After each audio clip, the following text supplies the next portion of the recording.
Okay, good evening, YouTube. Welcome back to this next. Do you know what?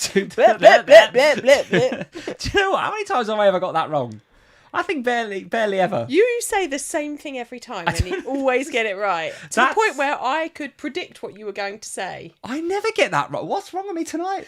Good evening, YouTube. Welcome to this episode of FPL Family. This is Lee and I'm Sam. There we go. There you go. That was weird. You don't need me here.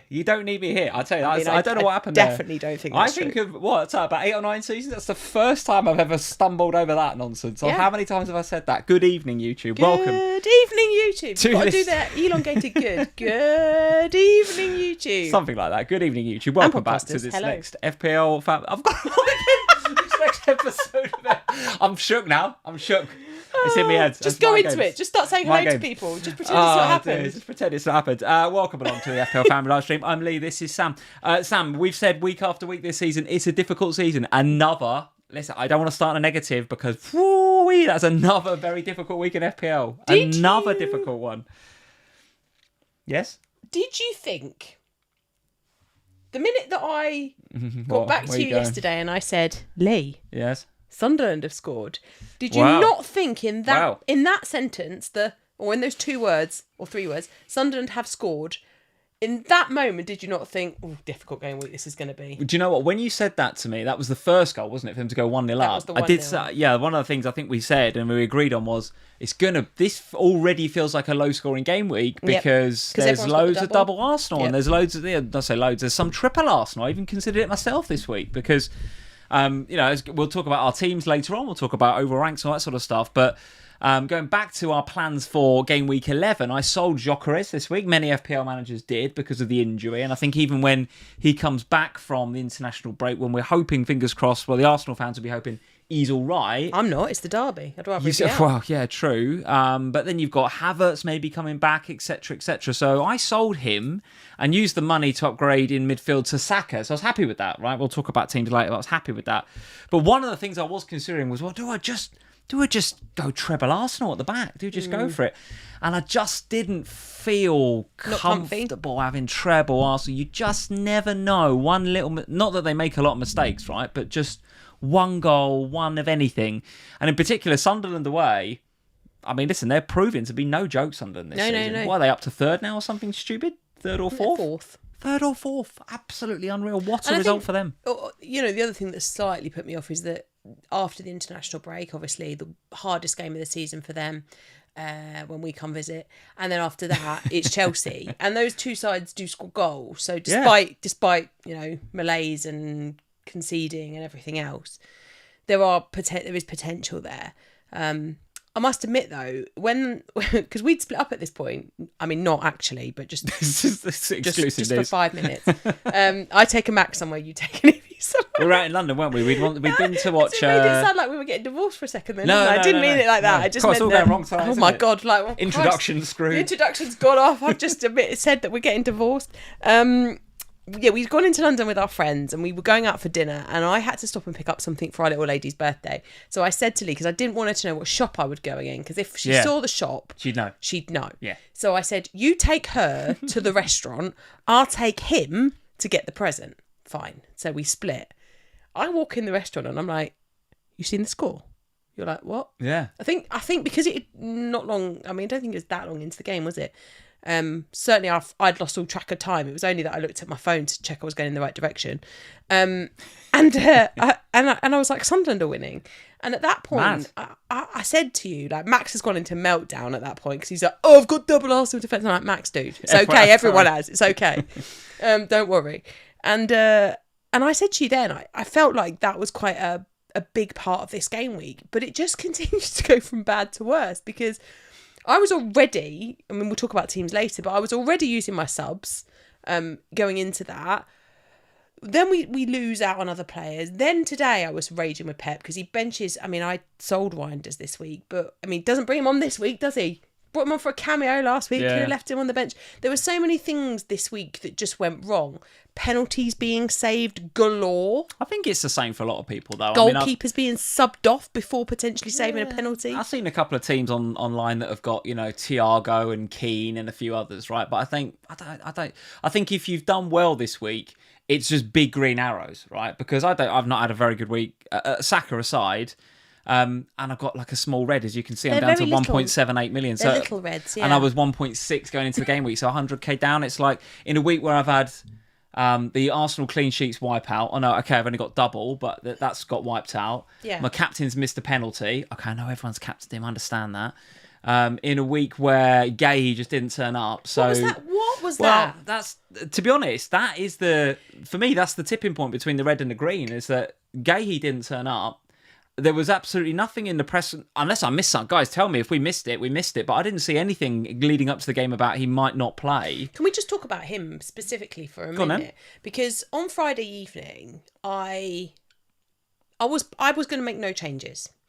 I decided that I was so confused. I did not know what I was doing. So in the end, I thought, right, I'm just going to do nothing because I don't know what to do. Fair. And then which is a fair strategy in FPL. There's a amount of weeks where I've just gone, I'm not feeling something. So I just thought, I don't know what I'm going to do. This feels like a difficult week. I've only got 2 transfers. I quite value having 3 coming out of the international break. So I decided to do nothing. However, you then said you were busy on your phone. So what are you doing? And you were like, I'm trying to decide who to get in for Gyökeres because Gyökeres is going to go down in price tonight. And I thought, God, do you know what? I have not looked at the price changes all week. I wonder who's going up and who's going down. Yeah. So I check Gahey rising in price, and I'm like, oh, God. And you've been talking for a couple of weeks now about reducing, and we said it before, reducing the path to pain in FPL, and the Palace clean sheet was causing me a bit of pain. And I wanted a Palace defender, but I didn't really fancy it. I mean, I egg on my face for saying this now, but I didn't really fancy it this week because it was the Brighton derby. It still always feels weird calling that game a derby, but nonetheless it's a derby. So I kind of fancied Brighton to score, and I thought, do you know what, he's the one of all of the Palace defenders, he's the one I do really want. So I'm just going to do it. I'm just going to make the transfer. But in order to make the transfer from Goodmanson to Gahey, I had to make another transfer. So I had to use both my free transfers. Okay. Which was fine. I just did Reinders down to Josh King. Oh, you got rid of Reinders. Okay, fine. Fair dues. So I was fine with that. Actually, what I wanted to do was go Nick Pope down to Sanchez, but I was a bit like, Anyway, I should have done that, but I felt Reinders was a bigger issue. So today, we were standing outside watching Max and his boys play when the team sheet arrived, and I'm like, no Gahey. Where the hell is Gahey? Yeah. So I've gone, okay, I feel less stressed. I woke up this morning and I thought, right, I feel less stressed about Crystal Palace.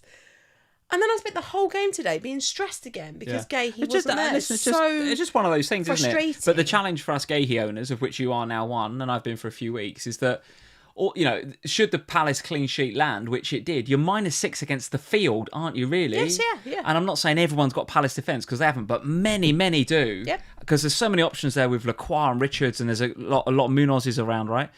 So for them to come out of that with the clean sheet, it's like, all right, well, we're immediately -6 against the market. Yep. Do you know what I mean? You're straight away. So the fact that the fact that I'm on a red with 1.7, down like 100k, I think had the Gay, okay, I have 1 point off the bench with Guiu, right?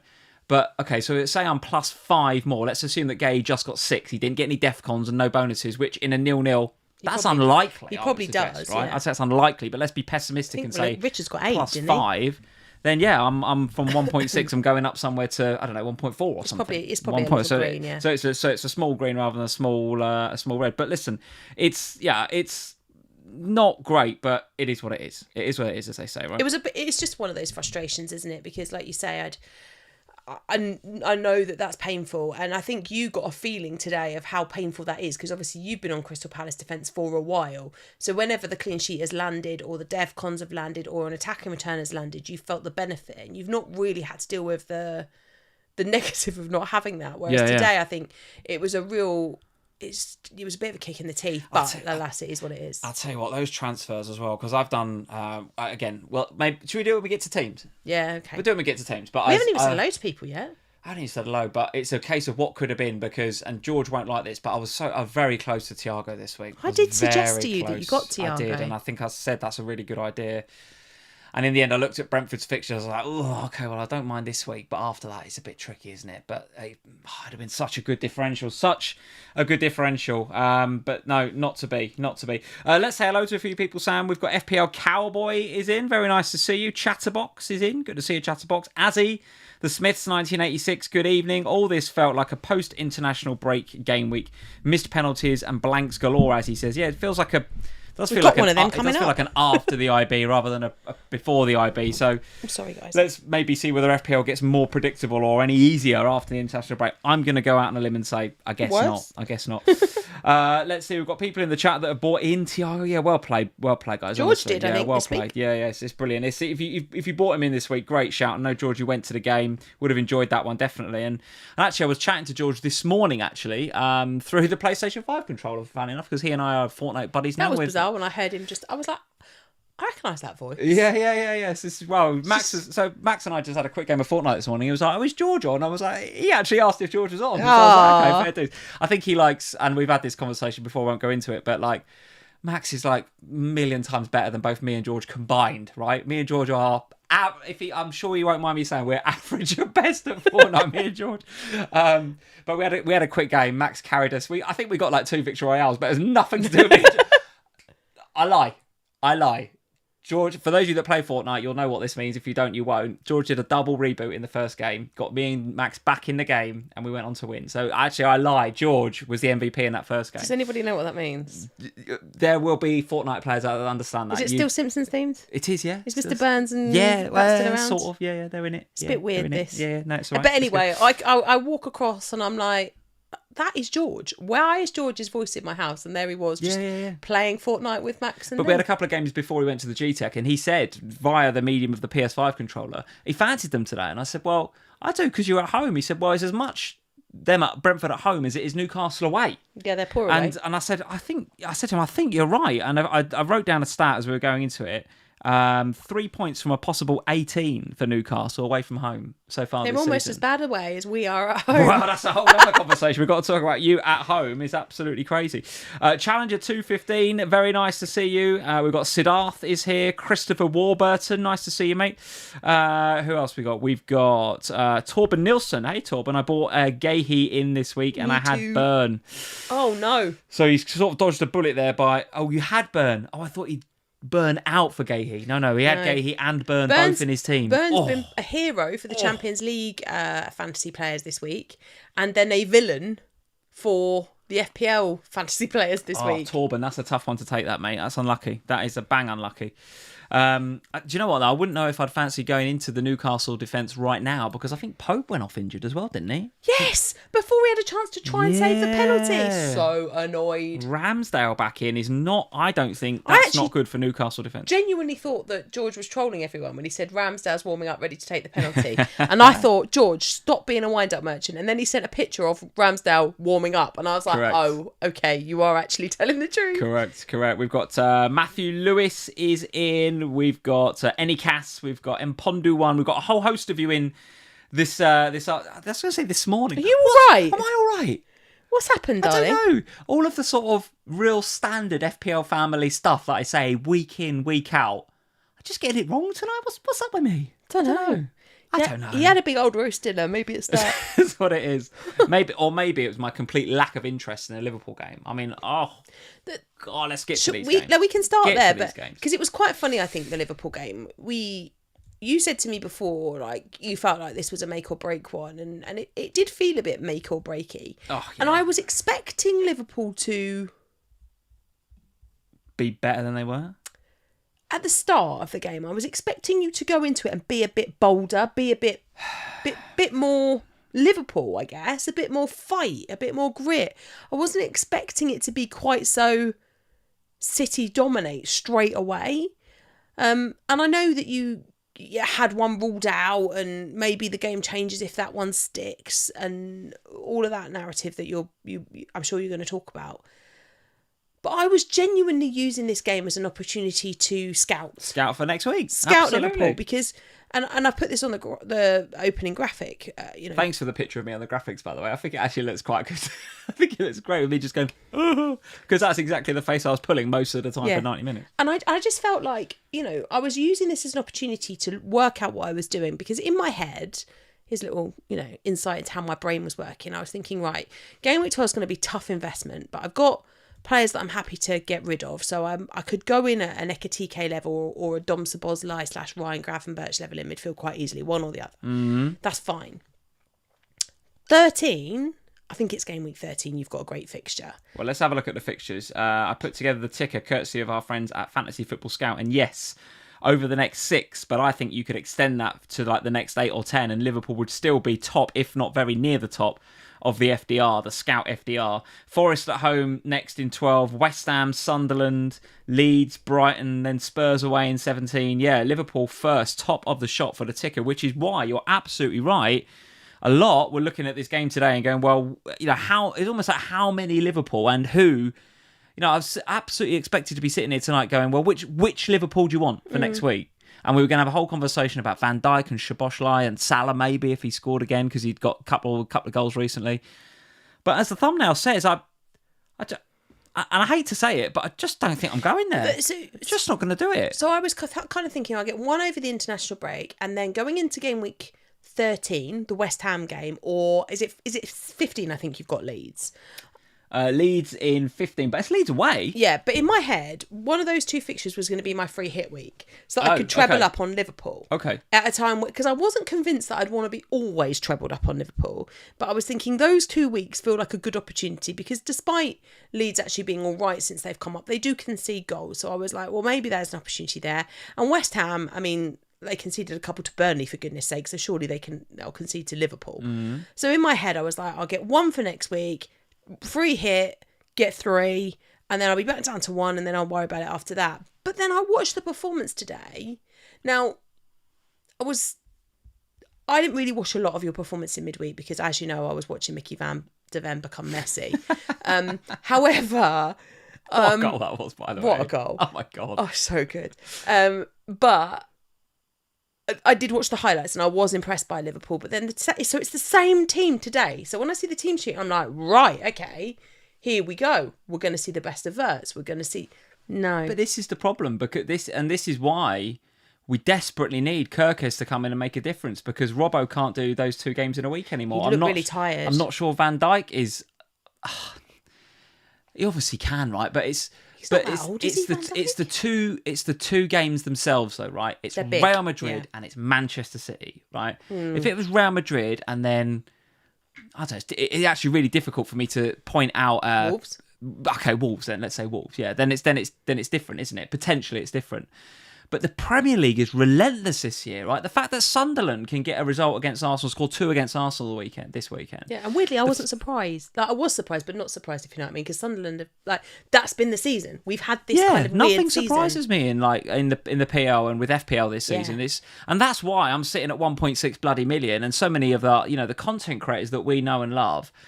Players they're brilliant. Like some of the FPL content creators are brilliant FPL players, right? Yes. And there's loads of people I know within the community, all brilliant FPL players, and they're all at over 1 million, and we're on game week 11/12 already. Yeah. Well, that's because it's so unpredictable. It's hard. And then the icing on the cake is, well, DEFCONs and double chips, rule changes, etc. But fundamentally, the league is unpredictable. Who's thinking? I mean, if you just said to me 4 or 5 weeks ago, Sunderland, Arsenal got Sunderland, it'll be a draw, and Sunderland, and Sunderland would end Arsenal's 8-game clean sheet. I mean, what the hell? What the hell? It's so unpredictable this season. So I kind of go into that run for Liverpool, and I sit here and I go, well, if you said to me you have to have a Liverpool player, right? Here's a question for you then. Going into this run that we've just discussed, Liverpool top of the fixture tickers. Someone says you must have a Liverpool player in your team. Who are you picking? Who would you go? Gravenberch. Oh, blimey, yeah. I don't know about that. My opinion, if someone said you have to have Liverpool, I'd get Virgil. I might get Kanate. I'd get Virgil. Oh my God, please. Lee, I just can't. Please, he was at fault for the first goal. But Lee, I don't want to spend 6 million on Virgil. But even today he scores, Virgil, right? And I'm not having it that that's ruled off. It's a complete joke. That I don't even want to talk about that tonight because that's wound me so much up, that goal. It's a goal, right? I'm not saying we deserve to be in the game. I'm not saying we deserved a 1-1 at the time, right? We deservedly got beat by City, well beat by City today. I'm not standing up for Liverpool at all. But that is a goal. I'm sorry, the game is gone if that's not a goal, with Robbo ducking out the way of it. Donnarumma even shifts his weight to the wrong side because he thinks that Virgil's going to go that way. And then he doesn't. He obviously then can't get back over the other side. Doku's in his eye line. Robbo's not in his eye line. The game is gone if that's not a goal. It's an absolute disgrace. But anyway, had we got 1-1 at that stage, maybe it's a different game. But we would not have deserved it, right? We would not have deserved it. They missed a penalty at that point as well. Should have been 2-0. Could have been 3, right? We got well beaten. But that is a goal. But, like, shows you still that there is some threat there from Virgil from set pieces. I just can't see. The problem I have with Liverpool is that you're expensive, right? The assets in the Liverpool team are expensive. Absolutely. So Virgil, expensive premium defender. Salah, expensive. Even when you look at, I know Isak's not fit at the moment, but You're even not getting Salah, are you? No, but this is what Who's I mean. getting Salah ahead of this run? But, like everyone I speak to at work is off to AFCON. People at work are just like, oh yeah, Liverpool's fixtures are great. I'll get Salah back. I'm like, really? No. Like, who's getting? Are you getting Salah? Well, how can you get Salah? You got the double Arsenal defence that are costing you a lot of money. I mean, I look at it and I think every week I look at the Liverpool Liverpool list, and I think, right, okay, where the hell do I look? Szoboszlai could have had there was an opportunity for him today at a free kick, which maybe should do better with. But he has run himself into the ground against Real Madrid. I've never seen a performance as energetic as that against Real Madrid. He was unbelievable, Szoboszlai, in a week. Yep. So to roll him out and say, can you do that again, please, 4 days later? It's just not fair on the guy. Well, no, it isn't. But also, that is the world we're in, isn't it? That is it. That's his job. It's the same. It's the same with Mickey van der Ven and his hamstrings. You're like Roy Keane. That's his job. I mean, he's literally getting paid $100,000 a week to do that, to play twice in a week. That's the point, isn't it? I get it. I understand what you're saying, but at the same time, that's his job. It's his job. I have to go to work tomorrow. Do I want to get up at 6:30? No, actually, I've got to get up earlier. But the point remains that I look at the Liverpool list, and they're expensive, and I don't want to risk spending that level of budget on these players. Even Gakpo now feels way too expensive for what he is. Oh yeah, especially as Wirtz because he keeps getting benched. Now, yeah. And you're not going with Wirtz, despite the price drops. I'm not interested in going there. No goals, no assists and 11 starts. Not interested. So I'm looking at these assets and I'm like, okay, the only ones that you can realistically rely upon so far have been Szoboszlai and Gravenberch. I don't really want either of them to either. You can't go for the goalkeeper because who knows when Alisson's going to come back. So all of this feels difficult. Same with Ekitike and the eventual Isak return. Connor? He gets one most weeks because he keeps getting booked. Facts. Yeah, facts. So yeah. Starts on one, then it Connor. It's just like I think that was his 4th booking so far this season today. And I think he's only played 5 games. Go back to those fixtures for Liverpool. Yeah. How many clean sheets do you reckon there are? Forest at home. They've started scoring goals. I think there's a chance for clean sheet there. I don't. I think they score. All right, we'll disagree on that one. West Ham away. They're improving. Difficult, isn't it? They're improving. They probably will score. Sunderland at home. They'll probably play for a 0-0. So you might actually get a clean sheet in that one. Maybe. Leeds away, Brighton at home, Spurs away. Leeds is the only game I would think that there's a reasonable chance. You think Leeds is hard to go to, isn't it? Yeah. But that's the point. Yeah, that's the point. That is the point I'm making, is that despite the fact that you probably do win quite a lot of those matches... Yeah. There's not a lot of clean sheets in them. I'll tell you what else bothers me a little bit is that I read some stats after the game. It says that Salah in that game against City today had 7 shots and he assisted 3 more, right? So he created 3 more. So there was like 10 potential involvements there, which was 60% of Liverpool's overall XG, right? Ooh, that's interesting. So you'd say that and you go, okay, well, Liverpool, most of it from today at least is going through Mo, so maybe there's a case there. But my point as a Liverpool fan, I'm sitting there going, well, that's nice, but haven't we just spent like $1 billion on trying to take the pressure off of Mo and his disappearance and trying to be reduce our reliance on Salah? And here we are with 60% of our XG comes through Mo. And I'd be interested to know how much of the other 40% has come through the new players, and how much of it has come through Szoboszlai and the ones that were there already. Yeah. I don't know. Anyway, I for one will not be, despite those fixtures, I won't be going there with Liverpool. I just won't be going there until I see an upturn of form, which shows me some consistency. Because again, these are the sorts of teams, by the way, that will go long. Yeah. Right? And we've seen that is the blueprint for beating us. We won't go long. I know that City didn't go long today, but they were just better than us, right? In fact, the Spurs game, I know it's 5 weeks down the line, anything can happen, but you like playing out from the back. We'll play out from the back because we won't compromise for you. That would suit us. But for now, as you guys are saying in the chat, avoiding Liverpool altogether, I'm with you. Would you like to move on, dear, or shall we talk about City for a second? Yeah, go on, City. Yeah, go on. Reinders is a sell. I think if you've still got him, just sell. Def. Doku putting his hand up again as an interest point. It feels so uncomfy to look at anyone else from Man City because of what's happened with Reinders, right? Absolutely integral to the way that this team is playing. Constant starter. Benched in the last couple. But he likes Cherky, doesn't he? That's the problem. Does. And now Phil Foden's shown a little bit of form, and all of a sudden it's like, oh, I've got options there. Yeah. I agree with you on Doku. I thought he was good today. I've been a critic of him. Not just good. He was electric today. He was absolutely electric up against Connor, who did I thought a reasonable job on him. But still, coming up against Vinny Jr. and then Doku in the space of 4 days is a bit of a baptism of fire for the kid. But yeah, Doku, 11 touches in the box, 11 duels won, 7 take-ons, 3 chances created, 3 shots on target. Yeah, I've got my notes ready for off the bench tomorrow. 3 shots, all 3 on target, and including that unbelievable goal. He just looks so good. I think if you went against Haaland captaincy this week, and I know that you made the case last week of never ever doing that ever again, but if for whatever reason you did go against Haaland this week, you got lucky. You've got lucky, because if he scores that penalty and then gets the header as well, it's another haul that goes against you. Even if he gets that pen, he's probably still going to get the bonus points. Yeah. And then he's, rather than being a 4-pointer, suddenly you're in double digits again. Yeah. Totally. Yeah, totally. All right. The only thing that I will say in Liverpool's defence, and this is the only thing I'll say in our defence, is that. What's he going to say? Well, I was again reading a stat ready for off the bench tomorrow with us. Haaland's goal was 0.08 xg. Gonzalez was 0.02, and Doku's was 0.03. So that's 3 really unbelievably good goals. Good goals, yeah. 3 unbelievable, and particularly the final 2. Right? I know Gonzalez got a little nick off of Van Dijk. The Doku goal is like a worldie. But there's 3 goals there that all 3 of them combined were like 0.13 xg, right? So could you say Liverpool were a bit unlucky to concede 3 quite low xg goals? You could, but still, I mean, even for which goal was it? Was it the Haaland? I think it was the opening goal. You notice in the build-up, go back and watch the goal, guys, and if you can, go to like 60 to 90 seconds before the Haaland goal goes in. What happens is City play unbelievably well to get out from the back. We have a corner, and they unbelievably well get out from the back.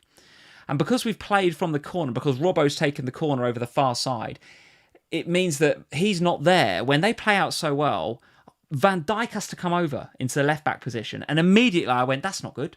You don't want him out there. You want Virgil in the middle, obviously. But what we do is Robbo then fills in and fills in for Virgil. So you've got Kanate, Robbo, and then Virgil. So Virgil and Robbo just switch, right? Okay. And they carry on like that, and I think, who has it on that side? I can't remember the winger. Maybe it's Silva, maybe it's somebody else. But Virgil's kind of like playing as left-back against them. And then it kind of goes back into sort of the middle third of the pitch. And you see Robbo and Van Dijk look at each other and they kind of nod. They go, yep, good. Because I'm looking for it. I'm like, well, I don't like that. So can you fix it? And they look at each other and they go, yep, let's fix it. So you see them switch. And Van Dijk goes back into that central position. City work it back out to that side. And Robbo's just not there yet. He's just not there. He's not sprinting out to get there. He's jogging out. So, of course, by the time he's jogged out there, the lad who's got the assist for this goal, was it? Looks like it's probably Matthias Nunes, maybe, or Bernardo. One of the assists, I don't know. Somebody will tell me. But whoever provided the cross for the Haaland goal has got all the time in the world, and I'm screaming it. It's on. I'm just like, Robbo, get out there! You've just said let's switch, and he's not got out there quick enough. He's got all the time in the world to cross it. And when you got Haaland in there, You know what the end result's going to be. So that, I don't know why I've even told you the point of that waffle. I just noticed it when I was watching the game. But it all came about because City played out from the back, from a Liverpool corner, brilliantly. It was brilliant play. And they just done us. They completely done us. I think the trouble with City, though, is you have Haaland, yes, absolutely. And today they've got another clean sheet. And you know, they're sort of here and there, the clean sheets. Isn't not terrible. Yep. But I find it really difficult to know where to invest otherwise, because what we're seeing is a changing quite semi-regularly, and particularly as people are now coming back from injury, we're seeing this moving around, and Pepper's now got a really nice squad that Absolutely. He can rotate around the different competitions that they're playing in. So investment outside of Haaland still feels really hard. Okay. All right, let's move it on. That was a bit ranty from me, sorry. Let's talk about Brentford 3 then. Newcastle 1. George will be very happy with this one. Thiago at the double. Tell me about Newcastle first, though, because I think a few of us might be now potentially looking at moving some of these guys on. I certainly moved Gordon on this week, for which I have no regrets, because I did it for Saka. And he didn't play. You've got Pope, and we need to kind of understand what the injury looks like. So, and Voltemade, I got both. Well, just about to say, that's the one I'm more interested in, because Pope is Pope, right? But Voltemade, lots of options there, and a reasonably expensive striker. What's your thoughts on him? See, weirdly, he actually feels like one of the least of my worries, because he got something this week. He gets an assist, he gets 5. So okay. I'm sort of looking at him going, I would really like to get rid of you. I really would. But I don't like... I mean, the fixture up next is awful. It's awful. It's City. It's horrendous. After the break. Newcastle have got City at home, though.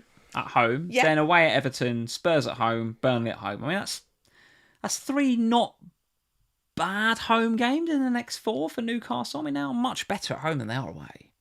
They are, but I wasn't impressed with them today. Like, we did a bit of flicking around because all the games were on. So it's weird in the UK too, isn't it? There was like 4 games on at all the same time. It's very strange. It reminded me a little bit of COVID times. Do you remember when we used to have them all on? Yeah. It's really odd. So we did a lot of flicking about, and we were watching 10 minutes of this one, and then when something was happening, the Slack was very helpful for this today, because somebody would say, "Oh, this is happening." We go, right, change game. We'd go over and watch that one for a little bit, and then we flick back around. So we didn't watch this one in its entirety, but whenever we were watching this game, it wasn't Newcastle that were impressing me, it was Brentford. It was the Brentford attack that was impressing me. Very good at home. And they are very good at home. And we said that going into this. It's all right, but they're good at home. They're especially good at home. Thiago especially is good at home. 3 of the next 4 away, though, is the challenge. Which is the challenge. Including Arsenal. And so, you know, Thiago looks like a great pick, but the away fixtures are off-putting. And the thing is that today, when you look at the forwards, like, Joao Pedro, genuinely, as ridiculous as this sounds, feels like the best buy for next week. We'll get to him. We'll come back to him, because I look at the forwards across the other teams, and nobody's really put their hand up this week and gone, yep, here I am. What and do you mean? Here's the Callum fixtures. Wilson? No, shut up, Callum Robbie, Wilson. Richarlison, Fleming. I mean, there's loads of FPL picks this week that have put their hands up now.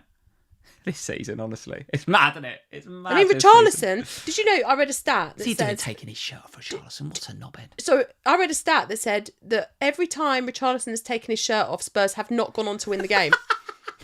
Every time. Such a great stat. Every time. I've got to write that one down for off the bench. I was like, put your shirt... I'm surprised that Frank hasn't said, if you take your shirt off again, that's it. Fantastic. You're banned. Because genuinely, what a prat. Put your shirt on, you pigeon, and stop messing about.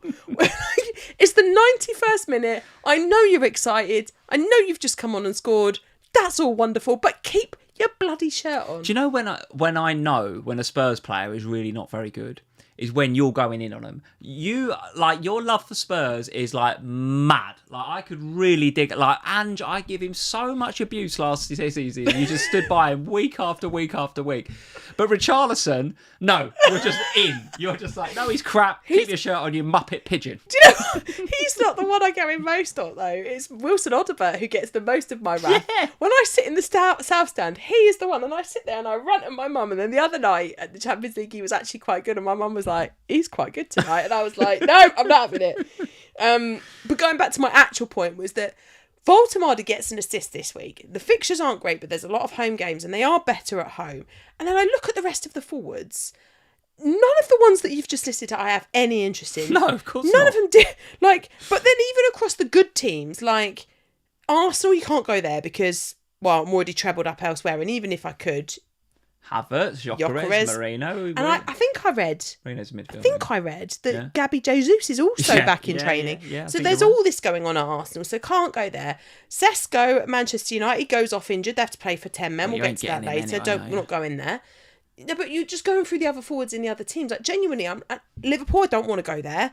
Like, it's very hard, right, with the other forwards. So there's two options. One, stick with Voltemada. Maybe it's not terrible. Maybe he's the least of my problems. Okay. Or come down in price. But I don't know. Which is what I've done. Which is what you've done. Yeah. And I don't need the spot.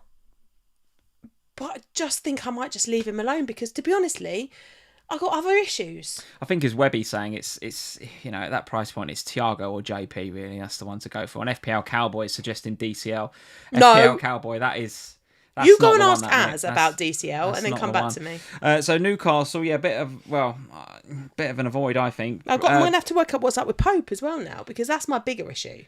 Yeah. I do not want to be playing Dubravka every week. And I do remember, was it last season or season before? I can't remember, but I do remember Ramsdale coming in and them going on a terrible run, because the way that Pope plays, he's all right with the ball at his feet. He's a good communicator, I think, back there, and he's very calm.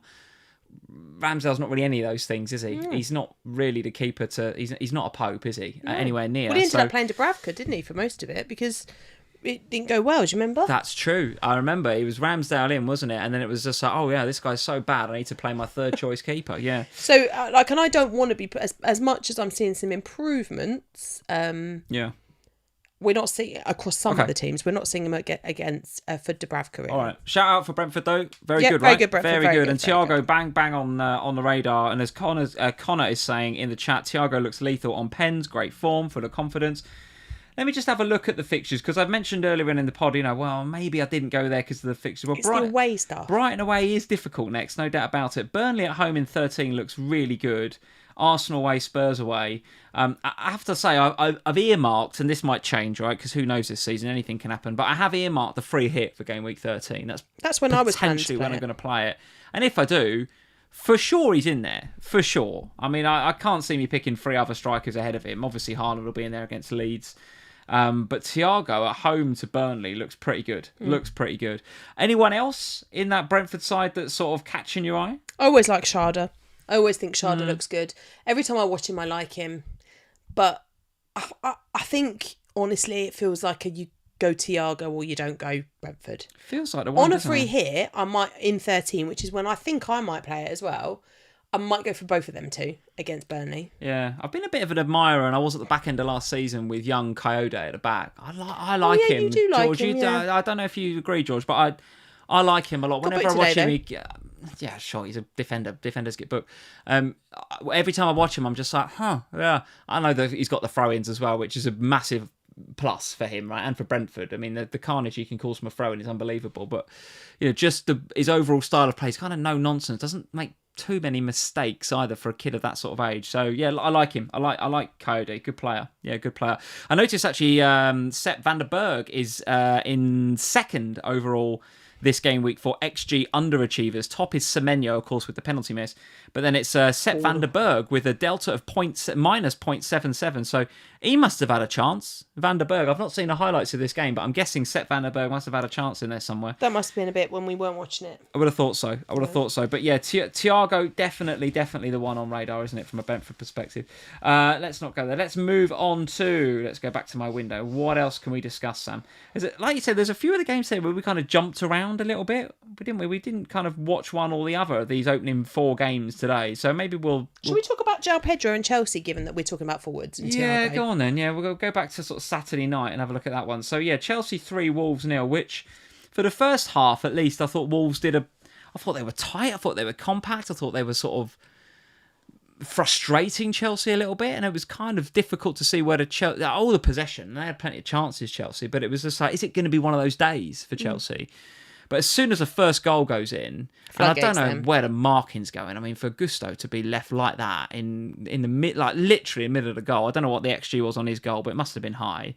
then it's like, worryingly for Wolves, their heads go, don't they? Their heads go. And actually, 3-0 kind of, I don't know, it was kind of went easy on them in a bit. Chelsea could have scored 4 or 5 in that last half an hour.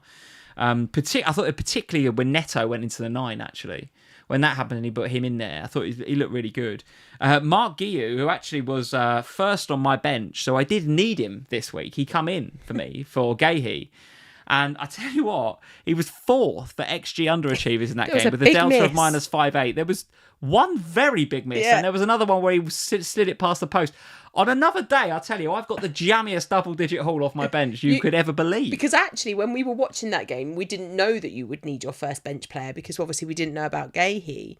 And you said, "Oh God, I nearly had a load of points on my bench then." And I was like, "Yes, you did." And actually, in the end, I wished it had gone in now because then you'd have had a really nice bit of luck out of him when Gahey didn't show up. Yeah, totally. And I have to give a shout out to Enzo Fernandez owners as well because the highlights that I've seen, I thought he run the show, completely run the show. Enzo Fernandez looks absolutely at home now in that Chelsea shirt. And I know it's Wolves, I know it's only Wolves, I understand it. But he was unbelievable. Sky gave him manager of the month, gave him man of the match. Superb performance, but only a 3-pointer. You don't get any FPL points for doing all the good stuff. You've got to get the goals and the assists. So if you're an Enzo Fernandez owner, I think you're bang unlucky. Do you think the returns are coming for him though? Because the stats are there. The stats are there for Enzo.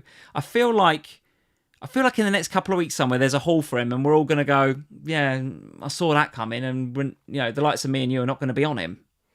Do you know what I mean? I don't know. See, I looked at him when I got Caicedo, and in the end decided I didn't like the numbers enough more. Oh God, that was terrible English. I didn't like the numbers that he was posting significantly more than I like the numbers for Caicedo for the additional budget that I would have to spend. Yeah. I do like him. I do think he's really good. I do agree with you. I think there's probably a haul coming.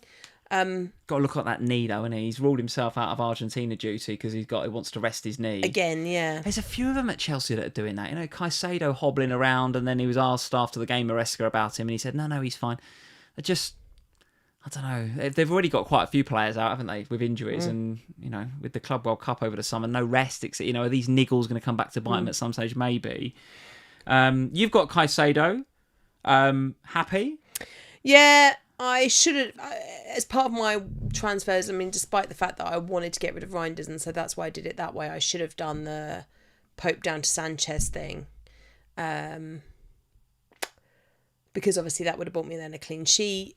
But I just felt like I didn't really want Sanchez for more than this week and next week. Okay. And even next week, I sort of do feel like weirdly Burnley might score though. Like because Burnley do weirdly score goals. Like they're terrible, but they are scoring goals. Is it Turf Moor, I suppose? Yeah. And it is at home. Whereas Wolves are just absolutely dreadful. So I thought there might be a clean sheet this week, and there was. And Chelsea's next few, by the way, there are some away games there. So Burnley, as you say, which I'd back them, but you're right. Do they keep a clean sheet? Then it's Arsenal at home, huge game. Yeah. Leeds away, Bournemouth away. I don't see clean sheets in many. It's difficult, isn't it? It's difficult. Then Everton at home, Newcastle away. So how many of them do you think there's a clean sheet in? Which is why in the end I didn't move the Pope one. Now, as it happens, I'm probably still going to have to move Pope, and I have no idea where I'll go with if he is out, because I can't go Raya. You can't go Raya, can you? You got the free. So I don't know where I'll go. I tell you, you've got Gay now as well, haven't you? So you're not going to probably go Henderson either. I don't know what I'm going to do. Yeah, I'm just going to have to just sit and rock in the corner and try and work out what on earth to do. Any love for Garnacho in this game? That's now 4 goals or assists in his last 4 games in all competitions for Chelsea. So is that a serious question? Well, listen, he's a little bit of form there. Again, look, we're in a point. We're in game week 12. Is that where we are? Sam, we're in game week 12. I'm at 1.6. You're at 4 million. Are we actually? Something needs to change, and it might be Garnacho. That's all I'm saying. We Garnacho. If we're Garnacho deep, we might as well just set the season on fire now and be done with it. Talk to me about Joao Pedro then. Go on, if you don't want to talk about Garnacho. Is it like I said to you on Friday, and actually maybe even in this week's O'Connor, I can't remember if I said it in that record or not, that I was pondering on getting Joao Pedro back again. Many did. I just was like, I watched him play against Spurs, suddenly decided he remembered to play how he was playing football, and then he was good against Spurs, had a really high XG and it all looked great. And then going into this week and next week, I thought, well, you don't really get too much better defences to play against than Wolves in their current state. Totally. And Burnley next week. And if he's going to play like he did against Spurs, and it was if he's going to play like he did against Spurs, then he probably is the best pick to have. And actually, for those of us that sold him, we were lucky he only got what he did, because there were a couple of opportunities in this game where he could easily have got more. And it is frustrating. But it goes back to, I think, what we were just saying about Sanchez. Now, it's slightly different in that obviously there is more attacking potential in a lot of those fixtures that you've just mentioned. The game against Burnley, Brighton are in there. Like, these are defences that aren't keeping clean sheets, right? Correct. Exception of Arsenal.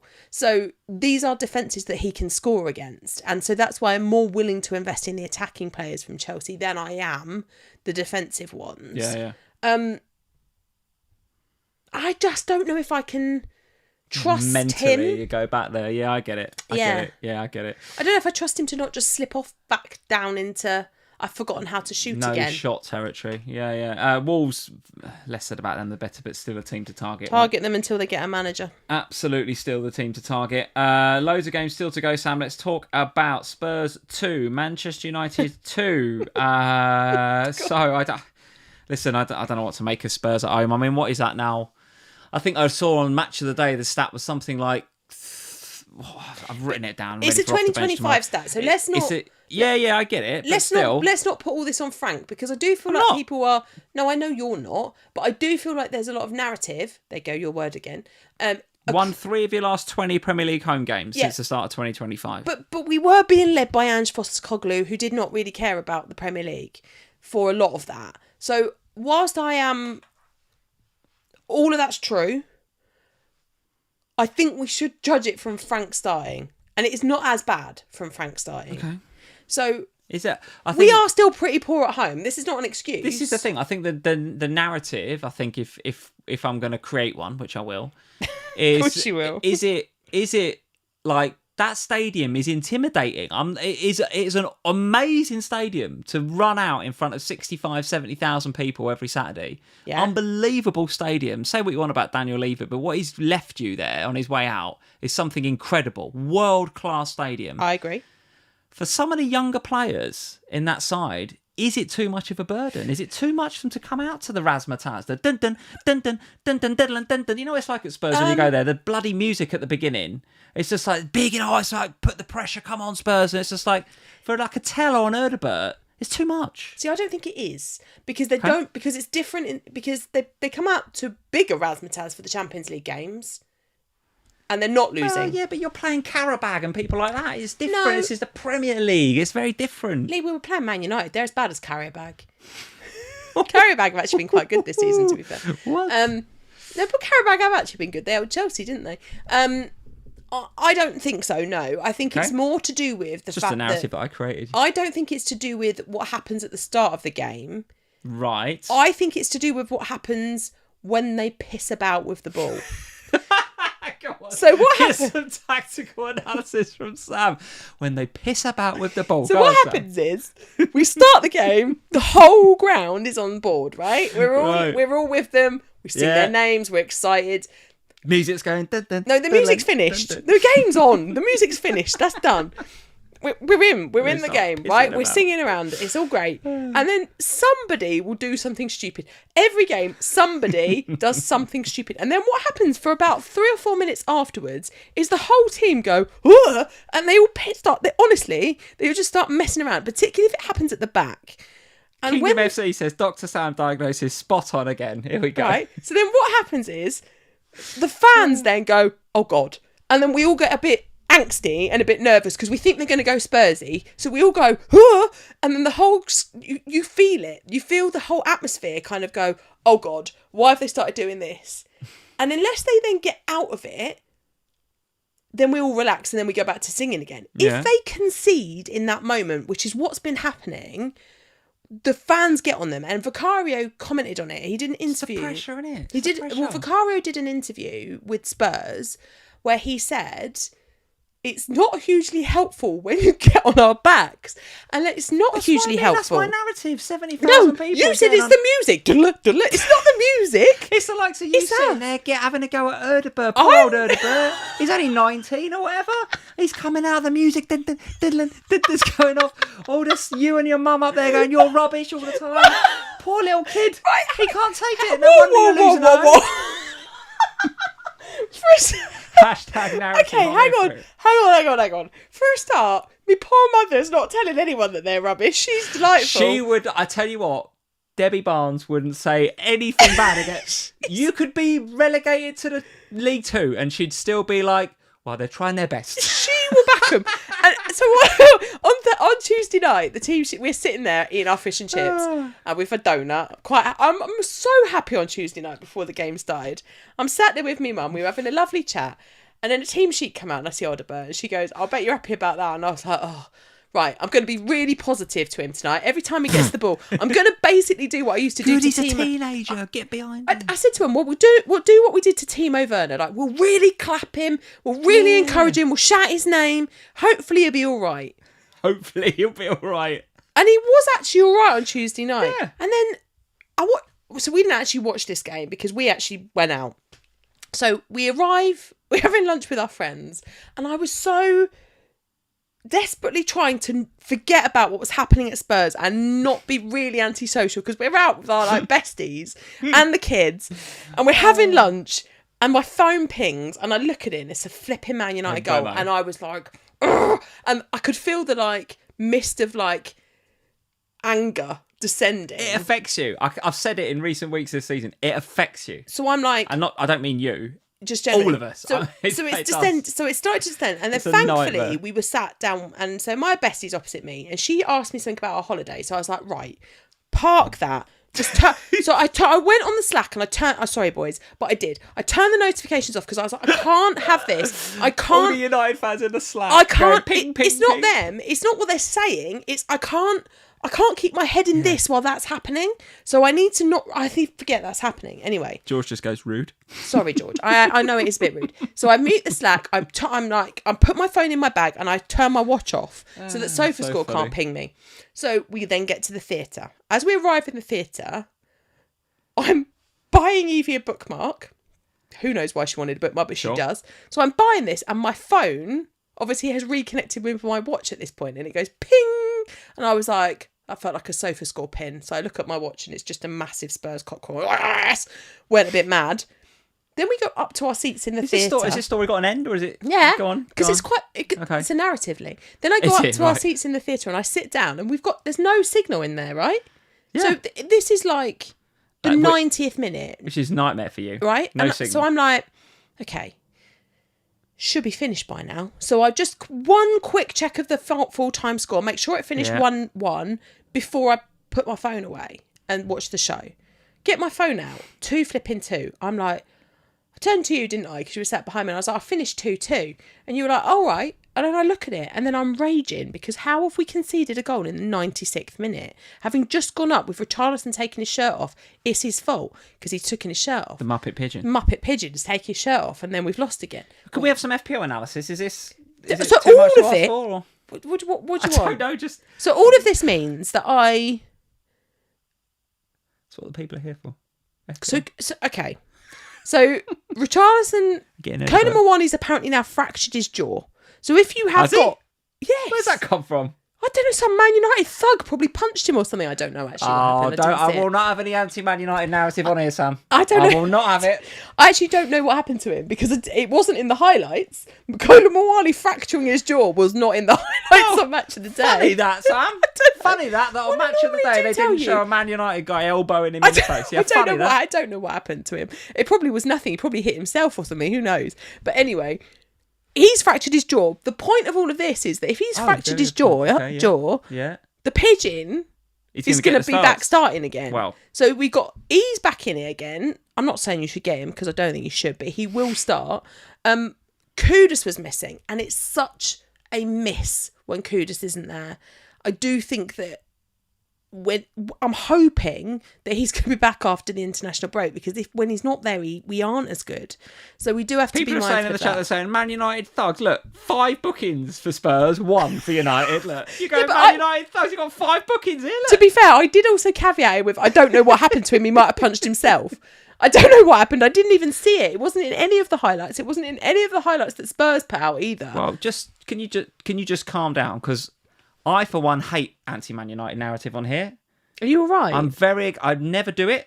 Them and Chelsea. You're the one that tells George to go and wind Aaron up.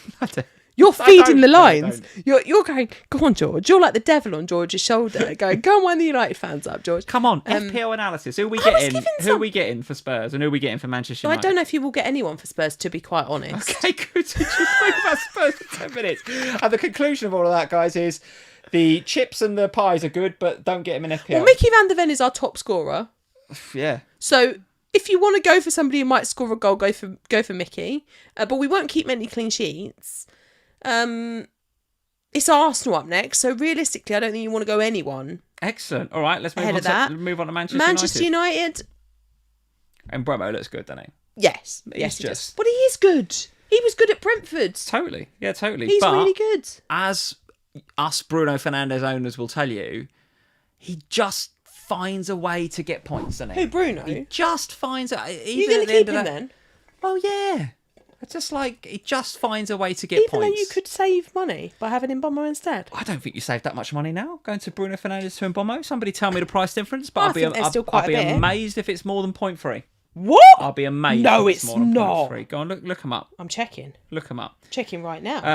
But no, I won't be selling Bruno Fernandes, because again, he just pops up with an assist at 0.5. 0.5. Okay, that's quite fine. low. Right. Is it though? Yeah. Okay. That's the difference between... Yeah, okay. Well, I couldn't think of an example. Nikolai in the chat saying Bremo had 1 shot in the game. Yeah, true enough. But listen, he's being very clinical when he's getting the chances. So, listen, for me, he's definitely one that's on my radar. Let's have a look at the Manchester United fixtures. So, there they are, 3rd, right? So, Everton at home next. Palace away in 12, which is difficult. Palace away in 13, which is difficult. Again, but if you are going to play the free hit, like potentially we are, then you haven't got to worry about that. Rich, yeah. West Ham at home, then Wolves, brilliant fixture. Bournemouth at home. I mean, listen, Everton at home, West Ham at home, Bournemouth at home, and then the 2 away games are Wolves and Crystal Palace, and you can avoid the Crystal Palace one by free hitting. I'm not thinking about selling Bruno Fernandes in that little run, no. No, Who would you get right now? Mbommo. You've got neither. You'd get Mbommo. I think if you asked me the same question, I probably would respond the same way. But I also don't think I would go Bruno to Mbommo if I've got Bruno, despite the saving. Just don't think it's worth the transfer. I just don't think it's worth the transfer. Any love for Cunha up top now that Sesko... Look, I mean, we've got to find out what's happened to Sesko, but it does look like it's a knee injury, which unlucky for the kid, right? So does Cunha now play in that position? And because of that, maybe, and this is one bit of pro-Bruno narrative, and maybe I'm clutching at straws here, but the United fans will tell me much better about their own team than I will. But if he's going to play... So Sesko's not going to play. If he's going to push Cunha up there... Does that mean that maybe Bruno gets a slightly more advanced position and someone like Mainu, who's now fit and available, comes in to play alongside Casemiro? He didn't play Mainu before. No, he didn't. He had a problem with Mainu, didn't he? But I just wonder whether that is a narrative. I tell you what, though, one thing I did see, again, another look at me and all the stats today. Are you all right today? I feel like you've turned into like... Got the stats. Listen to this one. You'll hear this. So for those of you that do listen to the Off the Bench podcast, I wouldn't bother now, guys. You just heard all of these stats here. I'm on it with Az tomorrow. You're going to hear all these stats tomorrow on Off the Bench. Where do you think? So if it's a quiz now, if the Premier League was based on just first halves of football, the first 45 minutes of football, where do you think Manchester United would be? I don't know. Top. Correct. Top. If the Premier League was based off just second halves of football, where would Manchester United be? Bottom. 18th. So only how many guesses. So what does that say? What that says to me, squad depth is a problem, and it says Casemiro going off is a big problem for them. Because that's what the stats say. If you look at the stats, when Casemiro goes off, that's a problem for them.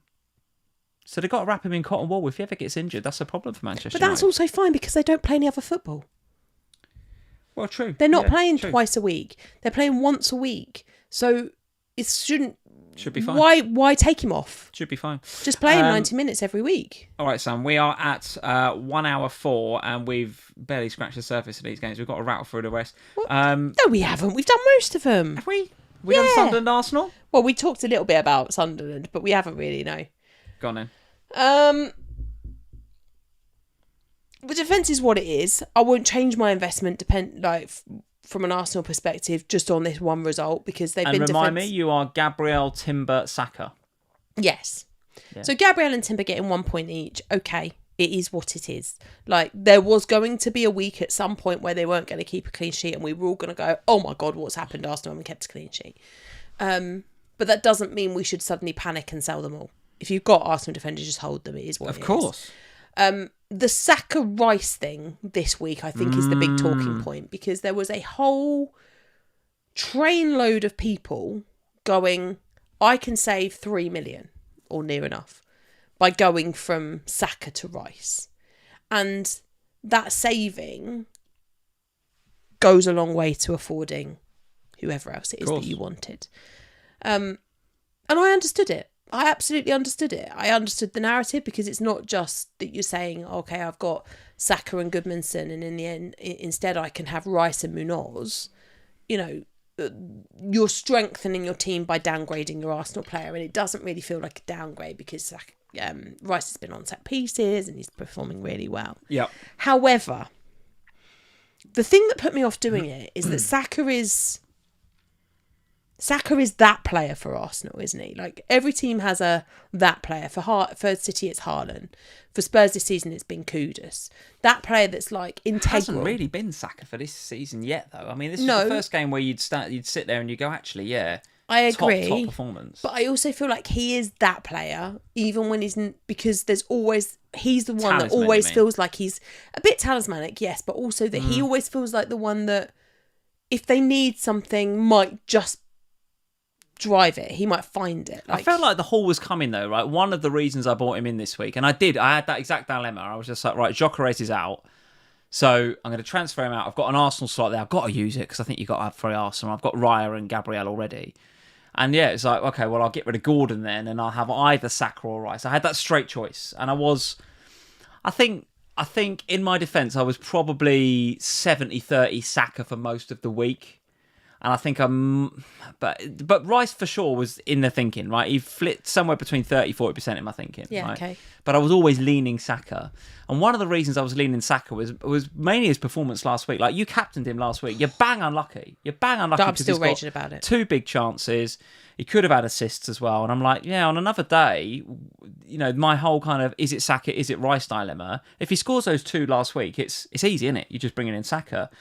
So I think for those that haven't got him or didn't get him this week, I think if you look back at the stats and look back at some of the chances that he's had, it was coming, this one. It was coming. And of course I think he gets the defensive contributions as well in this game as well, right? Which is not, I don't think that's for the first time this season. No, he also got him a couple of weeks back. So it's like, wow, here's a player that's not only doing his bit for the team and getting goals and is on pens while Gyökeres is not there. Maybe he's on pens when Gyökeres is there, who knows? But he's also getting defensive contributions and he's taking set pieces and stuff. I think he's worth it. I know he's 10 point something million, but I think he's worth it. And I do think he's worth the extra money over Rice. Many will disagree with that, and I think a lot depends on what you're going to do with the extra money. But for me, I do think he's worth it. I agree. Easy to say this week. Could be different next week, but this week that's an easy thing to say. Lee, even after last week's nonsense, and as you all know, I was properly raging last week, and it took me probably until like Friday to calm down. Like, genuinely, I raged the whole week about it, but I still think that Saka is the best pick of the Arsenal attackers. Do you fancy a Saka captain next week?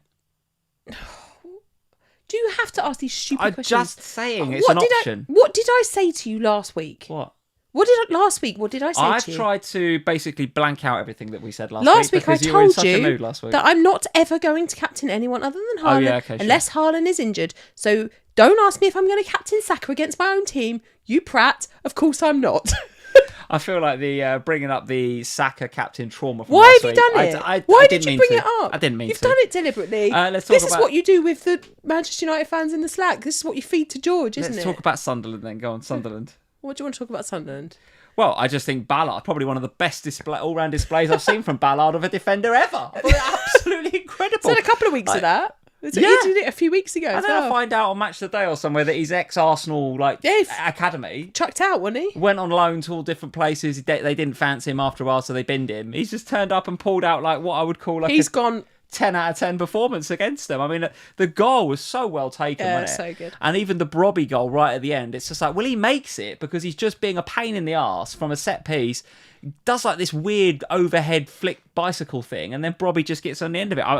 I thought Ballard, aside from all of that, there's also one, I think, at 2-2, and there's a chance for, I don't know who it is, somebody for Arsenal in like even after it's 2-2 in the dying embers of the game.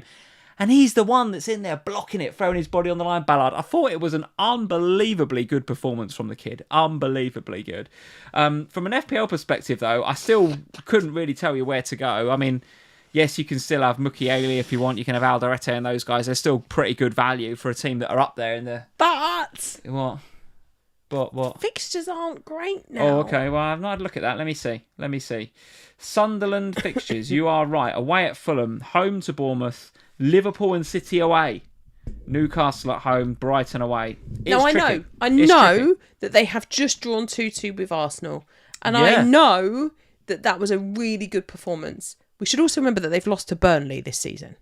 So And they beat Chelsea, though. I mean, they've beat Chelsea. So they're quite unpredictable, let's say. like the whole league. They're reflective of the whole league. Yeah.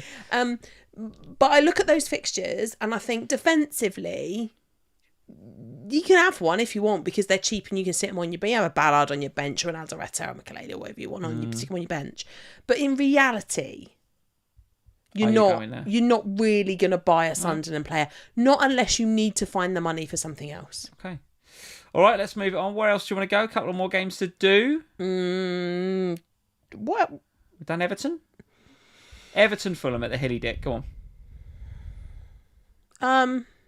What's to say about this game? Well, you've got Tarkowski, who you must have been seething about because I know he gets you points, but how has he not got you a hatful? It was mad, wasn't it? Because again, not a game that was available to watch here in the UK. I don't think it was on TV. No, it was at 3:00. So yeah, listen, he got 5 points this week. Gets the clean sheet. No DEFCON, which is a bit of a shame. But gets the yellow card for arguing towards the end of the first half. So I'm thinking, I saw the score pop up because again, we're trying to be sociable with our friends and not think about FPL.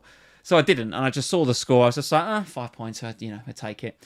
Then we come home, we watch Match of the Day in the evening. He's had one ruled out for sort of a Nats risk or offside. He's hit the bar after that, didn't he? It's just like, no, I think just one ruled out for offside and then one off the bar, I think. So yeah, on another day, Tarko could have got me an absolute haul. But it's his mate Keane, right? And I can't, like, again, I'll ask you the same question I asked a minute ago with the kind of like, if you had to pick one. I think if you had to pick a Tarko or a Keane right now, I think you'd probably have Keane, wouldn't you? Well, the price difference is big. Well, it's not only that, but like I've noticed when the corners come in from Dewsbury Hall or whoever's taking them, right, and he got an assist this week, didn't he? Everyone as well, yeah. And he had one ruled out for offside as well. He could have hauled. When the corners come in from, it's Keane they look for. It's not necessarily Tarko every time. It's Keane they look for. Yeah. So. Yeah, I don't know. I mean, if you were gonna have an Everton defender now, I would suggest going for Keane. But what are their fixtures like? I can tell you. Hold on, there's a fixture ticker. Here it is. Because I don't have any Everton, and I'm not sure. Trip to Old Trafford next, which is far from easy.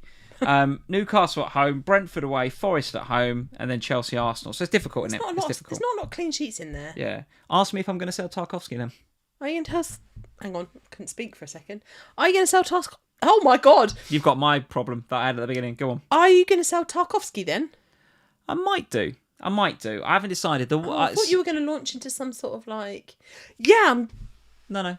I've got the money in the bank because the moves that I made this week, and I'll talk about them in a minute, meant that I've got 2.4 million in the bank.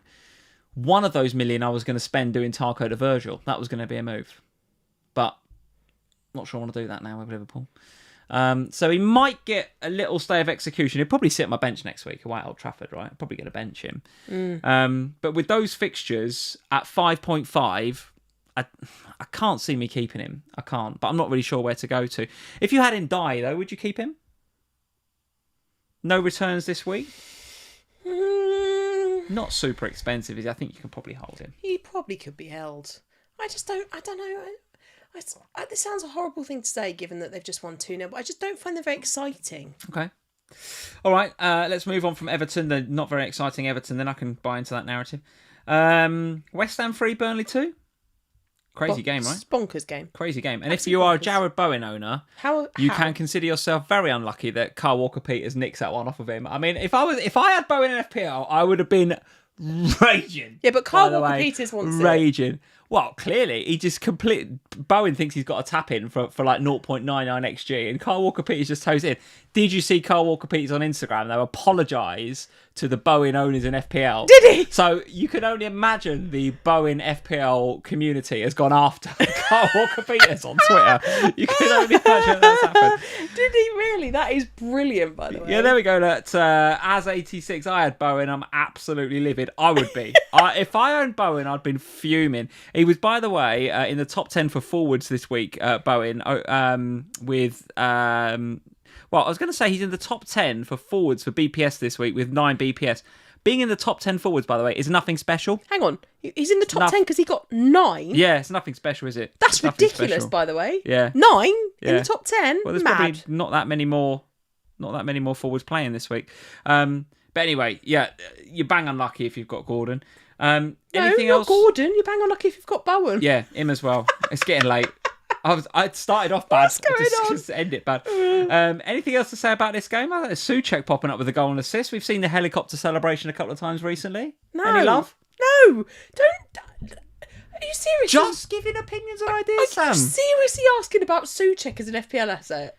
All right, then Callum Wilson, he got a goal. Absolutely not. Absolutely not. No, you're not investing in either of these two teams. Why are we talking about them? Oh, all right. If West Ham can continuously put some performances together, then we'll have a conversation. Okay. But right now, they've just managed to just managed to beat Burnley.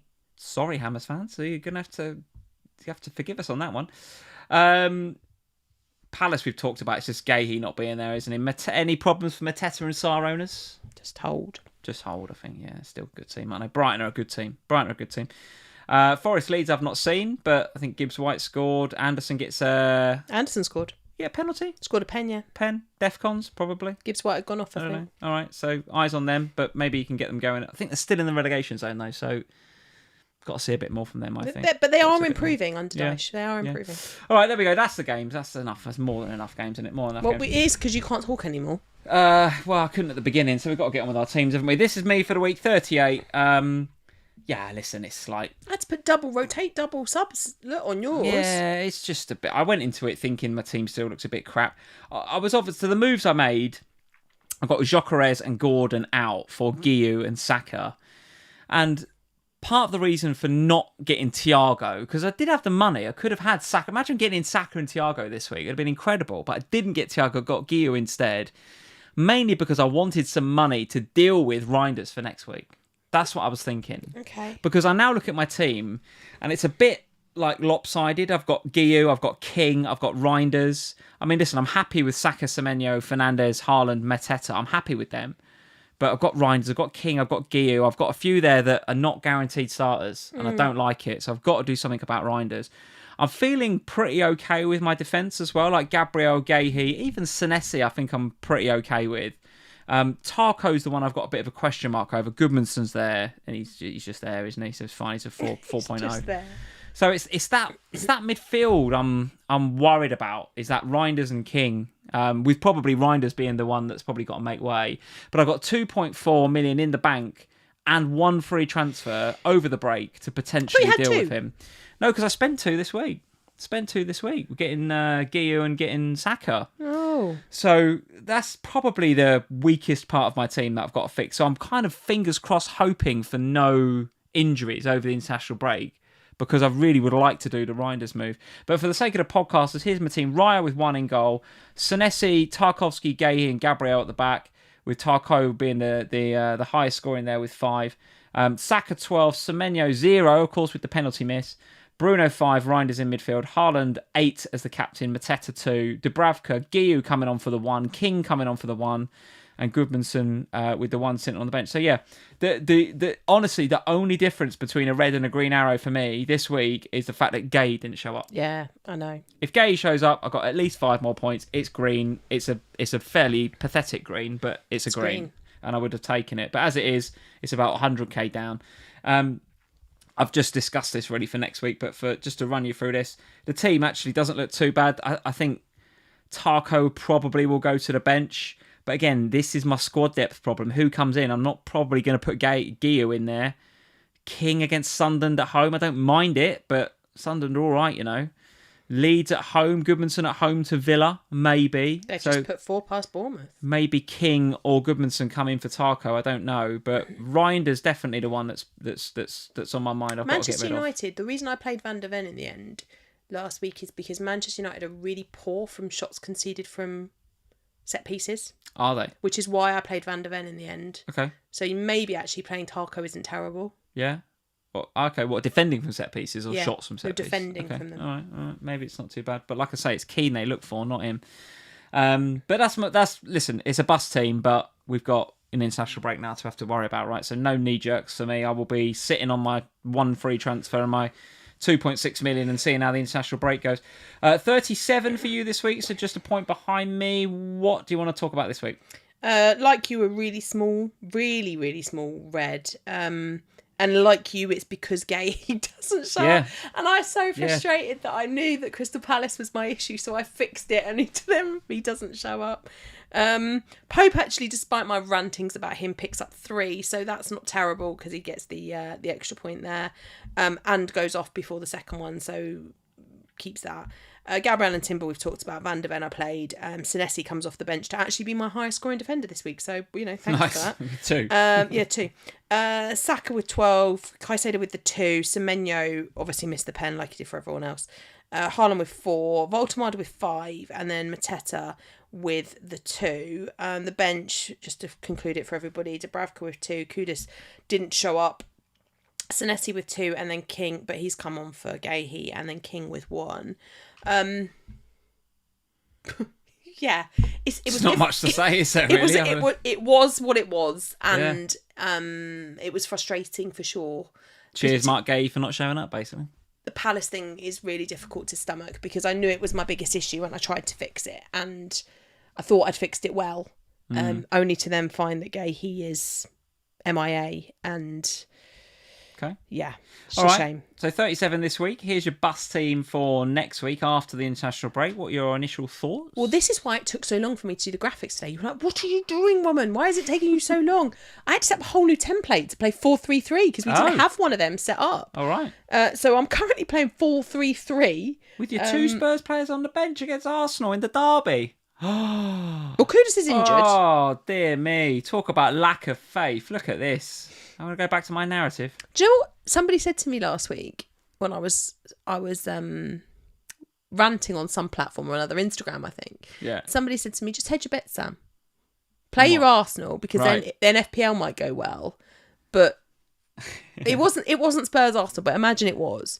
I think it was Spurs Chelsea. They said hedge your bets, play your Chelsea players because then if Chelsea win, you get FPL points. But if Spurs win, you're just happy. You sort of have got to make a decision though, because you've got Gabriel, Timber, Saka, Kudus, and Van der Ven all in the same game. I've made a decision. I've popped into. Yeah, that's what I'm saying, and you've gone against Spurs, which is incredible to me.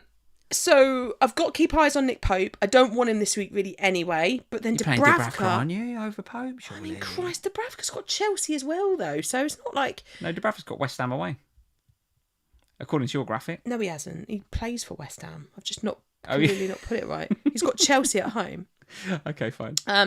So I don't fancy him either. Can I have a look at my Dubravka, whether he's got the right fixture? Yeah, my Dubravka's got the right fixture. Well, it's probably because you were telling me to hurry up. I just didn't have time to make sure I finished it all off.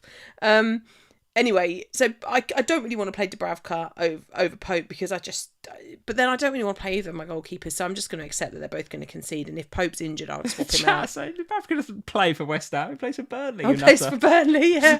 He must have played West Ham the last time I did this. Top I don't know. FPL insight. Dubravka. He's doing something, plays in purple. Purple? Well, yeah, it's purple. Claret. It's purple. According to Evie, it's purple. Fine. I've lost all track of thought. Gabriel and Timber I'm playing because you have to. Gahey, for God's sake, turn up against Wolves. He'd be fine. If he's not, I might actually go down to Selhurst Park and have a word with him. Or wherever it is that they train. Senesi against West Ham feels good. Semenyo, despite the penalty miss, also feels good against West Ham. Burnley. It does. Caicedo playing Burnley, yeah, that's fine. Saka against Spurs, yeah, fine. He's got a really good record against us. And then the front three, actually, like Mateta's great against Wolves, yes. Haaland and Voltemada playing each other's not ideal. Haaland obviously is not going anyway. Voltemada, but I look at it and I'm like, you're kind of the least of my issues here, really. What's your biggest issue then? Depends on what's actually up with Kudus, doesn't it? Because Kudus, Frank said he thought he'd be all right for the Champions League. Then he's not in the squad. Then he says touch and go for the weekend. And then he's not in the squad again. And I'm like... Yeah, difficult one. So obviously the international break's coming at a good time. So I just need to keep an eye on that. Yeah. And then make a decision as to what I'm going to do with him at that point. But in reality... I do feel like he is probably now my biggest problem regardless. Right. Because despite being good for Spurs, in terms of the way that we play, he's been pretty poor in FPL for a while now. And the haul that he had in Gameweek, whatever it was, has kind of mitigated against it looking quite as bad as it is. Yeah. And over the last couple of weeks, prior to the injury, he was a bit unlucky. There was a couple ruled out for offside. He had one off the bar. There were opportunities where he maybe should have done better. Right. But from an FPL perspective, for the 6.5 million, he really hasn't been hitting the highs that he should be hitting. Yeah. The slight issue I have is that there hasn't really been a standout player that I fancied to replace him, because I couldn't go for somebody like Declan Rice because I'm already trebled on Arsenal. I didn't want to go for Ismail Assar against Brighton because I felt like I was already top heavy with having Gahey and Mateta, and I didn't feel like I necessarily wanted to be trebled up for that game. Okay. I am... My options though, isn't it? Minter or something like that. I'm looking at Minter maybe for next week. Well, my plan, Lee from FPL Family, was to go from Kudus to Gravenberch for Gameweek 12. Right. That was the plan. Okay. But the plan... I think I would have advised against that. I think the plan's got to go in the bin, because you look awful. We don't look much better, and Kudus is injured. So now I'm going to be thinking quite heavily over international break, but Kudus certainly feels like a bigger issue. Chat saying Morgan Rogers. Who's he got? Leeds, I think, coming up next. Do I trust him? I don't know. Leeds away, followed by Wolves at home. Oh, that does feel quite nice. I feel like I need to just sit over the international break and think quite carefully about that Kudus slot. That feels like the bigger priority for me, because there's not a lot of other forwards that I fancy instead of Voltemada right now, unless I go back to Joao Pedro for a week. But I think I'm going to get to the end of next week and then go, or the end of Gameweek 12 and go, oh, I've got to get rid of Joao Pedro again now. I've only got one free transfer now because I've used them all up, and somebody might get injured over the international break. So I'm going to take it very easily, but Kudus' spot, unless Pope is injured, Kudus' spot feels like the one that I need to fix. All right. Well, Chatterbox is in the chat. I hope this is wrong, but he's saying that apparently Glasner said that Gahey couldn't walk and has been on crutches for a couple of days. So I think we're going to need a wild card. Are you joking? I just really what Chatterbox has put. If it was some troll, I wouldn't have read it. But Chatterbox is here most weeks. That's all I'm saying. Where the hell was that news in the press conference? Who knows? I don't know, Sam. I don't know. But I'm trusting. I've done it again. But I don't want to go to that one. There we go. I'm trusting Chatterbox. He's here. He's here most weeks, old Chatterbox. So I'm not. You don't have to look up the news right now. We're live on YouTube, Sam. I don't know if you noticed. He's withdrawn from the England squad. Well, there we go. Yeah, exactly. Sam, tell everybody what is coming up this week, because as usual, put your phone down. Don't worry about Gahey news. You've got 2 weeks to worry about Gahey. Oh, I'm raging. You're trying to find a picture of Gahey on crutches. Chatterbox, what have you done? What have you done here? Glasner said his skipper is unable to walk. Yeah, it's from a Twitter There's a account knock called on Palace his- Report, he's apparently. okay. He's got a knock on his foot and the bone is Chatterbox, bruised. what are you He doing? can't walk at the moment. In the last few days, he was on crutches. That's why he couldn't play, as I expect. I don't know how this develops in the next couple of days, but he can't play for England. Sounds like he's got a bruise on his foot. Get over it. Man It'll be fine. up! 2 weeks. Mark, man up. Yes. You got 2 weeks. Get back out on the pitch. Thanks for throwing Sam into complete FPL turmoil there, Chatterbox. Tell everybody what's going on this week, Sam. You read it to me. I wouldn't have known. What's going on this week? Well, Lee's going to... Dr. Sam is back. So we go. Here we go. He'll be all right. It's Get just back a bruise. on the pitch, Mark. It's just a bruise. Okay, Doctor. Thanks, Doctor. I've been a bit funny today. Talking about next week. What did you ask me next week? Yeah, same thing I ask you every live stream. What's going on? Well, you this say the same thing at the start of every show, and that didn't go well either. True. You're doing off the bench with our good friend Az. Thank God Yes. Az moved for captaincy at the last minute, by the way. Who was he going to captain? Mateta. And who did he? Haaland. Oh, well, not that big a deal, is it? Well, But yeah, sure. That would have been a worse red arrow, wouldn't it? So Az and Lee are doing off the bench this week. With all the stats you've heard tonight, they'll be there tomorrow. Don't worry. I mean, let's hope that Az brings something new to the table then, because otherwise it's just going to be a repeat of this I've got live more. stream. I've got more. Look, I've got them all written down here in a note. Look, there's lots of stats. Oh, actually, you have Lots done of- quite yeah, a lot of work. I do prepare for these things. You know, I do prepare. Oh, blimey. I look forward to giving that a listen then. So Lee will be doing that this week. I will be back with Jules and Kelly this week. Jules who sold Saka this week. He sold Saka this week, not for Rice. He's also got Gay as well. That's going to be a difficult one. So that could be fun, because I think actually Kelly's had a good week, because she doesn't have Gay, she has Richards. That's the difference, isn't it? It's the Palace clean sheet. That was the It difference. is indeed. But it is an international break, so we will not You're right. be here this time next week. No. We will, however, still put out an Ohana podcast for our patrons in the middle of, well, for everybody that signed up to the Patreon platform, even at the free tier. You will receive that. For our Slack patrons, you know what's coming. It will be an Ask Us Anything podcast this week. I feel like we've only just done one of them. We do another one. No, we didn't do one in the last international break, did we? Yeah, we did, didn't we? Oh, I don't know. Almost certain we did. Well, it's time for another one, Lee. Fine. It You're will the boss. actually be the last You're the one boss. for a while, because the next international break after this one is not until March. Thank God. So this will be the last Ask Us Anything podcast of this calendar year. What are we going to do next season when there's like, aren't they going to condense all the international breaks into like just one big There's going to be international break? two, I think, isn't there? But one of them's going to be 3 weeks long. Okay, not so many Ask Us Anythings then. Well, unless we did one every week of the Well, international break. I well. mean, God, they'll know everything about us, including what size shoes you wear. Wow. Anyway, I will post when I get off this live stream and get over the fact that Mark Gahey's got a bruise, and try and find his phone number and ring him up and say, get over yourself, Mark, and get back on the pitch. I will post and Ask Us Anything thread in the Slack. So if you have something you want to know, does not have to be FPL, can be if you want to, but it can be anything you want to know about us. All right. Post it in the Slack. Very good. All right. Well, there's the that's the pod. That's the video for this week, guys. Well done in game week 11. If you did well. Bit thin on the ground for points. If you got over 40, well done. Quite frankly. Not often you get 2 missed pens in your team. Yeah, been a difficult week. But we've got to lick our wounds over the international break. No knee-jerk transfers. I would suggest hold on, because there'll be loads of Mark Gahey kind of, I've got a bruise on my foot kind of injuries going on. There'll be lots to have to listen to in press conferences. But thanks for joining us tonight.